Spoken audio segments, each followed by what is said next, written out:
දැකින්න කාර්යයක නෑ. ඒක ඕවා වෙනවා. අපිට මම හරියන්න බෑ.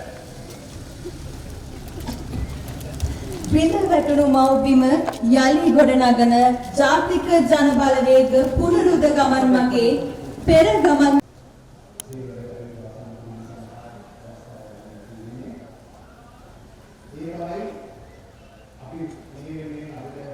ඒ සාමූහික ගමනේ කොටස්කරුවන් හැටියට ඒ සාමූහික ගමනේ ඔබත් කොටස්කරුවන් ඔබත් වෙනස් වෙමින් ඔබත් මේකට සම්බන්ධ වෙමින් තමයි මේ ගමන යන්න පුළුවන් වෙන්නේ.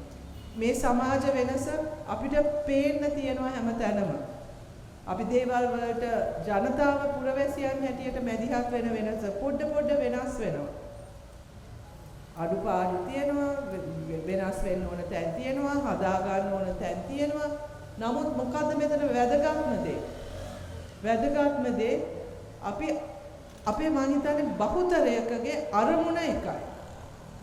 මෙතනට යන්න ඕනේ, මේ රට හදා ගන්න ඕනේ, මේ රට දියුණු කරන්න ඕනේ කියන විශ්වාසයත් ඒ අරමුණට තියෙන කැපවීමත් අපි සියලු දෙනා තුළම තියෙනවා.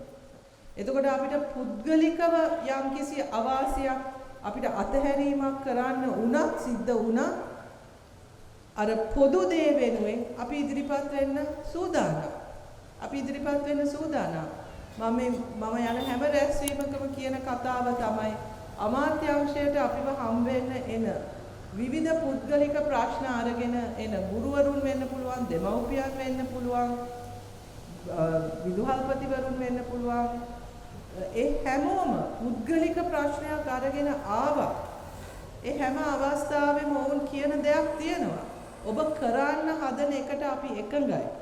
මේක වඩා සාධාරණ ක්‍රමයක් බවට පත් කරන්න අධ්‍යාපනය තුළ සියලුම දෙනාට සම අවස්ථා දරුවන්ට ගුණාත්මක අධ්‍යාපනයක් සඳහා ඔබ ගන්න උත්සාහයට අපි එකඟයි. ඒ ගන්න උත්සාහය තුළ නීතිය හරියට ක්‍රියාත්මක කරන එකත් ගැන අපි එකඟයි.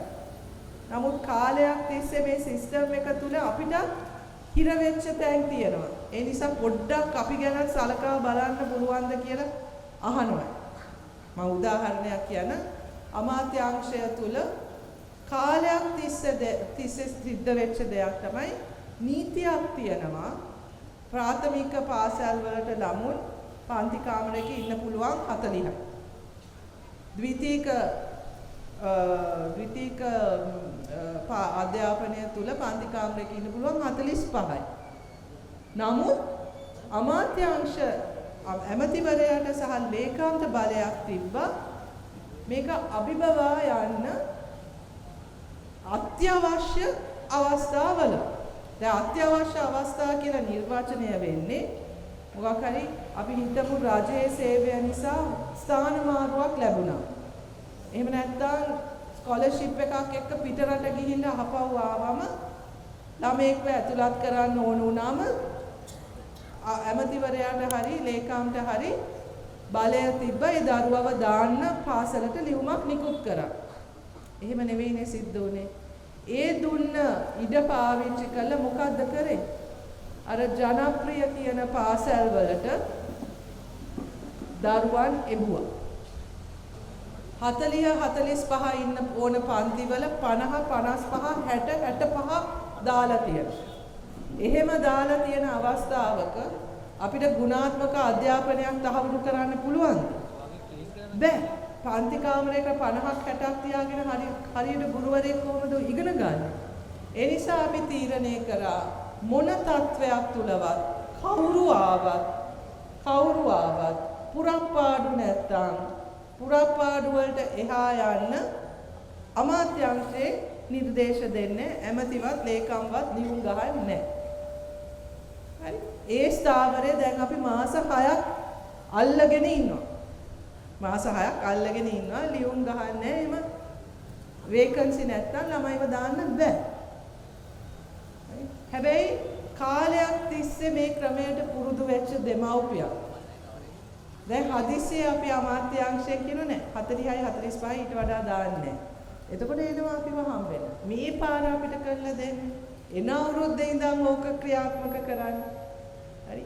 ඒ කියනකොටත් ඒගොල්ලෝ අනිත් අතට කියනවා ඔය කරන්න යන වැඩේ හරි කියලාත් අපි දන්නේ. එතකොට ඇත්ත එක පැත්තකින් අපි අගය කරන්නේ කොයි කවුරුවත් බලපෑමක් කරේ නැහැ, තර්ජනයක් කරේ නැහැ. මේක කොහොම හරි කරලා දෙන්න කියලා. ඒගොල්ලෝ ඉදිරිපත් කරන ප්‍රශ්නේ තමයි මේ කාලය තුල කාලයක් තිස්සේ මේ සිද්ධ වෙලා තියෙන අක්‍රමිකතා නිසා ඔවුන් වැටිලා ඉන්න තත්ත්වය. හරි.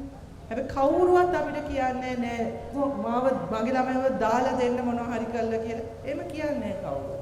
මිනිස්සු වෙනස් වෙලානේ. මිනිස්සු වෙනස් වෙලා මිනිස්සු මේ හරි ක්‍රමයට යන්නේක අගය කරනවා. නමුත් ඔවුන් මේ අක්‍රමිකතා තියෙන සිස්ටම් එකක කොහොම හරි පැවතෙන්නත් උත්සාහ කරනවා. ඒකට අපිට දොස් කියන්න බෑ. ඒ ඉල්ලීම කරන එක අපිට තේරුම් ගන්න පුළුවන්. ඉල්ලීම කරන එක තේරුම් ගන්න පුළුවන්. කවුරුවත් අද වෙනකම් හිතවනවා වෙයිද දන්නේ මේක කරන්න බෑ කියලා අපි කරුණු ඉදිරිපත් කරාම බැනලා ගිහිල්ලා නැහැ. වෙන මොකක් හරි විකල්පයක් හොයන්න අපි උත්සාහ කරනවා කියලා කිව්වා මේක පිළි අරගෙන යනවා. අපි මොකද්ද කියන්නේ? වේකන්සි නැති පාසල් වලට ඔබේ දරුවා දාන්න බෑ. හැබැයි අපි මේ අවුරුද්දේ මුදල් වෙන් කරලා තියෙනවා ජාතික පාසල් 396ක් තියෙනවා. ඒ පාසල් අතරිනුත් ඔය ප්‍රශ්නේ තියෙන්නේ පාසල් 33කට. ඔය ළමයි ඔබන සිස්ටම් එක තියෙන්නේ පාසල් 33කට. එතකොට මොකද අපි කරන්න හදන්නේ? පාසල් 396ම එකම තත්වයකට ගන්න අවශ්‍ය ප්‍රතිපාදන ඒ වෙනස්කම් කරන්න තමයි උත්සාහ කරන්නේ. එතකොට මේ පාසල් අතර තියෙන තරඟය අඩු වෙනවා. හිතනවා අවුරුද්දක් දෙකක් ගියාම මේක හරි යනවා. නමුත් ඒ අවුරුද්ද දෙක ඉවසන්න වෙනවා. සමහර දෙමව්පියන්ට හිතෙන්න පුළුවන් මගේ දරුවා යන පාසල තාම අවශ්‍ය තැනට ඇවිල්ලා නැහැ කියලා. හරි, ඒක හරි. නමුත් මේ වෙනස අපි කොතනින් හරි පටන් ගන්නත් වෙනවා. ඒ වෙනස කරන ගමන් අක්‍රමිකතාවලට ඉඩ දීගෙන මේක කරන්නත් බෑ. ඒ අක්‍රමිකතා නිවැරදි කරගෙන සියලු දෙනාටම සාධාරණය ඉෂ්ට වෙන විදියට තමයි අපිට මේක කරන්න. මේක තමයි මම එක උදාහරණයක් කිව්වේ. නමුත් හැම තැනම මේ වගේ අවස්ථා මේ වගේ උදාහරණ ගණනාවක් තියෙනවා. මොකද මේ ඔබ පරාජය කරපු දේශපාලන සංස්කෘතිය පැවතුනේ ක්‍රම නැති සිස්ටම් එකක. මොකද එතනින් තමයි රිංගලා ගිහිල්ලා සාලි මොකද අර ලියුම් ගැහුවේ නිකන් නෙවෙයි හොඳේ. අර 50 55 60 65 ළම ඇතුළත් කරේ නිකන් නෙවෙයි. නිකන් නෙවෙයි. එතකොට ඒ නිසා ඒගොල්ලන්ට ඒ නීති ප්‍රතිපත්ති ක්‍රියාත්මක නොකිරීම තුලින් ඇතිවෙන හිඩසෙන් රිංගල තමයි සල්ලි හැදුවේ. හරි? ඉතින් දැන් අපි හොරකම් කරන්නේ නැති නිසා අපිට හරිම ලේසි ප්‍රතිපත්ති ක්‍රියාත්මක කරන්න. ඉතින් ඒ ප්‍රතිපත්ති ක්‍රියාත්මක කරන සිස්ටම් එකට අනුගත වෙන්න යම් කාලයක් යනවා. හැබැයි ඒක තමයි වෙනස. ඒක තමයි විය යුතු වෙනස. ඉතින් ඒ අතරතුරේ අපි කියන්නේ ඔබට සදාකාලිකව මේක ඉවසගෙන ඉන්න කියලා. ඒ తත්වය වෙනස් කරන්න පාසල් අතර තියෙන විෂමතාවයන් අඩු කරන්න අපි මැදිහත් වෙනවා. ඒකට මුදල් වෙන් කරලා තියෙන්නේ. එතන ප්‍රාදේශීය සභාවට කාර්යභාරයක් තියෙනවා. හරියට පාසල් ටික හඳුන ගන්න. හරි පාසල හරියට හඳුනගෙන අපිට තෝරලා දෙන්න. ප්‍රාථමික පාසල් පද්ධතිය අපිට හරියට හදන්න. එන අවුරුද්දේ 2026 ඉඳන් පළවෙනි වසරටත් හයවෙනි වසරටත් අලුත් විෂය නිර්දේශය අපි හඳුන්වා දෙනවා. ගුරු පුහුණුවට අපි මුදල් වෙන් කරලා තියෙනවා. විද්‍යාපීඨ දියුණු කරන්න අපි මුදල් වෙන් කරලා තියෙනවා. මේ සියල්ලම දැන් ක්‍රියාත්මක කරගෙන යන්නේ. අපි හිතනවා අපි මේක කලබල වෙන්නේ නැතුව හරියට අපි ක්‍රමානුකූලව සැලසුම් සහගතව කරොත් අපේ අධ්‍යාපන ක්‍රමය නැවත වතාවක් ලෝකයේ පිළිගන්න අගය කරන අධ්‍යාපන ක්‍රමයක් බවට හදා ගන්න පුළුවන්. ඒක ගැන කිසිම සැකයක් තියාගන්න එපා. අපිට ඔබට පොරොන්දු වුණා මේ රටේ අධ්‍යාපන ක්‍රමය හදනවා කියලා. අපි සියලු දෙනාම විශ්වාස කරන දේ තමයි මේ රට හදන්න නම් දියුණු අධ්‍යාපන ක්‍රමයක් අවශ්‍යයි කියලා. ඒක තමයි අපි කරන්නේ. ඒක ඒ නිසා අපි මේ යන ගමනේ අඩියෙන් අඩිය පියවරින් පියවර ව්‍යාපෘතියෙන් ව්‍යාපෘතිය එකිනෙකත් එක්ක සම්බන්ධ සහ ඔබත් සමග නිරන්තර සංවාදයක් තුලින් තමයි අපි ගොඩනගන්නේ. ඔබ අප එකතු වෙලා ඒ බලාපොරොත්තු වුණ වෙනස ක්‍රියාත්මක කිරීම සඳහා තමයි අපි මේ උත්සාහ කරන්නේ. ඒ වෙනුවෙන් තමයි අපි සියලු දෙනා කැප වෙන්නේ. ඒ ගමනට සරිලන ඒ ගමනට ගැළපෙන ඒ දර්ශනයත් එක්ක යන්න පුළුවන් පළාත් පාලන ආයතන පද්ධතියක් අපිට අවශ්‍යයි. ඒකට අවස්ථාව තමයි මැයි මාසේ 6 වෙනිදා ඔබට ලැබෙන්නේ. ඒ මැයි මාසේ 6 වෙනිදා ඔබට ඉදිරිපත් කරන්න පුළුවන් ඒ දර්ශනයත් ඒ දේශපාලන භාවිතාවත් ඒ දේශපාලන සංස්කෘතියට ගැළපෙන කණ්ඩායමක් තමයි මේ වේදිකාව තුළ ඉන්නේ.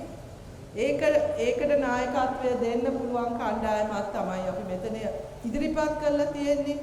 ජනප්‍රියතාවය, පෞල් සම්බන්ධතා ඒවා බලලා නෙවෙයි මේ වෙනසට කැපවීමෙන් වැඩ කරන්න පුළුවන්, මේ වෙනස නියෝජනය කරන්න පුළුවන්. පුද්ගලික උවමනාව නැතුව පොදු දේ වෙනුවෙන්, පොදු උවමනාව වෙනුවෙන්, ඒ සාමූහික ගමන වෙනුවෙන් කැමැත්තෙන් ස්වේච්ඡාවෙන් ඉදිරිපත් වෙන්න පුළුවන් කණ්ඩායම් තමයි අපි ඉදිරිපත් කරලා තියෙන්නේ. ඒ නිසා මට විශ්වාසයි ඔබ ඒක හඳුනාගෙන තියෙනවා. ඔබ මේ වෙනසත් එක්ක ඉන්නවා. ඒ නිසා මැයි 6 වෙනිදා ඔබ ගන්න තීරණය ගැන මට කිසිම සැකයක් නැහැ.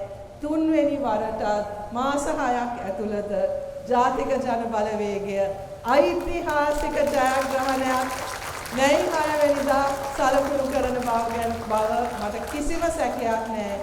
ඒ වගේම හෙට මැයි 1 වෙනිදා හොඳේ. මැයි 1 වෙනිදා අපිට විශේෂ දිනයක්. මම හිතන්නේ අපි ගිය අවුරුද්දේ මැයි 1 වෙනිදා ඔබට පොරොන්දුවක් වුණා. එන අවුරුද්දේ අපි මැයි 1 වෙනිදා සමරන්නේ අපේ ආණ්ඩුවත් එක්ක කියලා. දැන් ඔන්න ඒ පොරොන්දුවත් අපිට ඉෂ්ට කරගන්න පුළුවන් වෙලා තියෙනවා. හෙට අපිට විශේෂිත දවසක්. ඒ දවසටත් ඔබට සහභාගී වෙන්න කියන ආරාධනාව කරමින් මේ ගමන ඉදිරියටම යන්න, මේ ගමන නියෝජනය කරන්නත්, මේ ගමන වෙනුවෙන් පෙනී ඉන්න